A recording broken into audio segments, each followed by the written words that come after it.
In the quiet town of Willow Creek, Virginia, on a crisp October morning in 2024, I stood in our driveway, heart pounding with anticipation. My wife, Colonel Laura Bennett, was finally returning from a grueling 9-month deployment aboard the USS Abraham Lincoln. After months of grainy video calls and carefully packed care packages, I'd spent weeks planning her homecoming. Our modest colonial home gleamed, adorned with her favorite lilies on the dining table and a handcrafted wooden sign proclaiming, "Welcome home, Colonel Bennett," in vibrant red, white, and blue. Our suburban street, lined with neat lawns and fluttering American flags, felt like the perfect place for a hero's return. Or so I thought.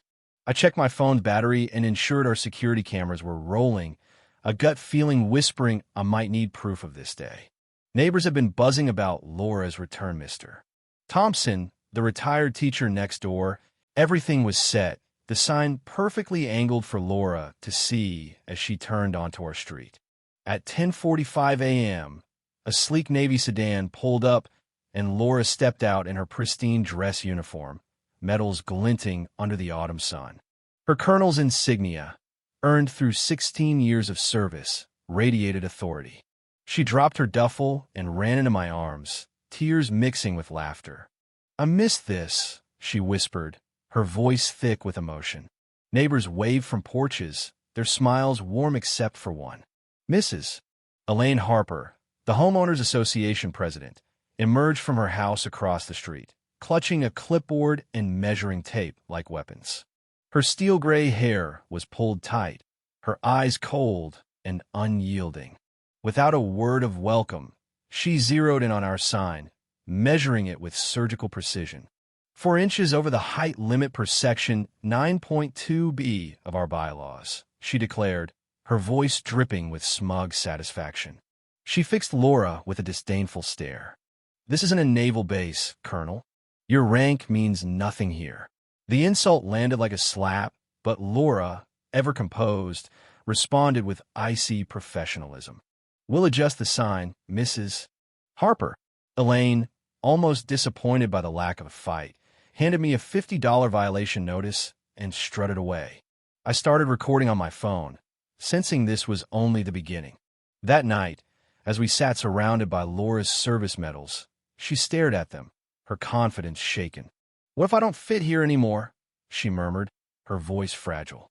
It broke me to see my fearless wife, who'd commanded 400 sailors, question her place in the world she'd fought for. Over the next week, Elaine's attacks escalated with chilling precision. She cited our mailbox for encroaching 1.8 inches onto the sidewalk easement, slapping us with a $100 fine. Days later, she pounced as Laura unloaded groceries, claiming our SUV's bumper extended 2 inches beyond driveway boundaries, another $200 penalty. Each citation came with smug lectures about civilian compliance, as if Laura's service was a liability. From her window, our neighbor Rachel watched, her face torn with guilt, but she never intervened, retreating behind her curtains like others in the neighborhood.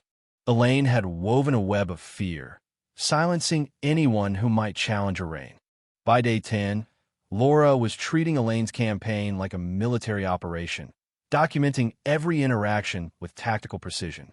"This isn't about rules," she said, poring over notes. "It's psychological warfare to break us." Then came the bombshell, a certified letter from the HOA's law firm, threatening a lien on our home over $450 in fines, hinting at foreclosure if we didn't comply. Laura's composure shattered. In our garage, she attacked her punching bag with fury, sand spilling as she roared, "I fought for this country for 16 years. I won't be bullied in my own home." Later, I found her slumped on the floor, whispering, "Maybe she's right. Maybe I don't belong." My heart ached, but I vowed we'd fight back. The turning point came when Rachel, trembling, appeared at our door with a thick folder. "I've been tracking Elaine for 3 years," she whispered, spreading out photos, violation notices, and financial records. Her evidence was staggering. Elaine had driven out 4 families, all military, with relentless harassment. The Parkers, an Army couple, lost their home after 6 months of daily fines. The Garcias garden was destroyed by fabricated botanical violations. Worst, Elaine targeted the Martinez family's teenage son, filing false reports with child services to break them. She hates military families, Rachel said, her voice shaking. She says you think you're above civilians and need to be humbled. Laura's eyes hardened as she analyzed the data like a battlefield map. Elaine wasn't just a petty tyrant, she was a predator, using HOA funds for surveillance gear and legal fees to fuel her vendettas. Laura donned her full dress uniform, every medal a testament to her authority, and marched to Elaine's house. I followed, recording. When Elaine opened the door, Laura's voice was steel. "I'm Colonel Laura Bennett, U.S. Navy. Your harassment ends now." Elaine's smirk was chilling. "A colonel? Impressive," she sneered. "I've studied deployment stress anger issues, paranoia, trouble with civilian authority. One call to your superiors about unstable behavior, and your career's over." The threat was a gut punch. Elaine wasn't bluffing. She researched how to destroy military careers. Laura's jaw tightened, but she held her ground. Elaine's next move was ruthless. She launched a whisper campaign, painting Laura as an unstable veteran to neighbors. Within days, she was calling the police, reporting erratic behavior and threats.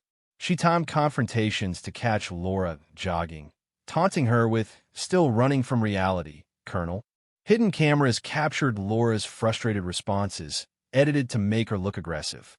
The climax came when police arrived, responding to multiple disturbance calls. Officer Daniel Hayes, a former Marine, approached Laura in our garage, where she was pounding her punching bag. Elaine, playing the victim, wept about fearing for her life. But Laura snapped to attention, radiating command. "I'm Colonel Laura Bennett, USS Abraham Lincoln.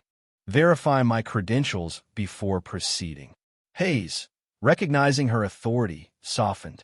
"Ma'am, I'm a Marine vet. Let's sort this out." I stepped forward with my tablet, presenting our evidence. Audio of Elaine's threats, Rachel's 3-year dossier, and signed statements from other victims. Financial records showed Elaine's theft of HOA funds for her crusades. Hayes studied it, his face darkening. "This is airtight," he said. Elaine's facade cracked. "They're fabricating it," she shrieked, claiming our records proved Laura's paranoia. But her hysterics paled against Laura's calm and our evidence's weight. Laura made one call to military police, reporting civilian harassment of active duty personnel. The move wasn't about privilege, it was about protecting her career from slander. Hayes turned to Elaine. "Filing false reports is a felony, ma'am. This evidence suggests a calculated campaign." The fallout was swift. The HOA ousted Elaine, auditing her finances and reversing her fines. Neighbors, freed from fear, shared their own stories of her tyranny. Rachel became interim president, focusing on community, not control. Elaine faced felony charges for false reports, fraud, and harassment, her plea deal forcing restitution and a ban from HOA roles. Our neighborhood transformed, hosting a belated welcome for Laura, with veterans groups praising her stand. Media covered the story, spotlighting support for military families. As we watched a new military couple move into Elaine's old house, Laura smiled. "Some ranks are universal," she said. "But respect comes from fighting for what's right." What do you think? Did Elaine target military families out of jealousy, or was it pure power hunger? Should Laura have fought sooner, or was her patience strategic? Drop your thoughts below, hit like, and subscribe for more real-life battles.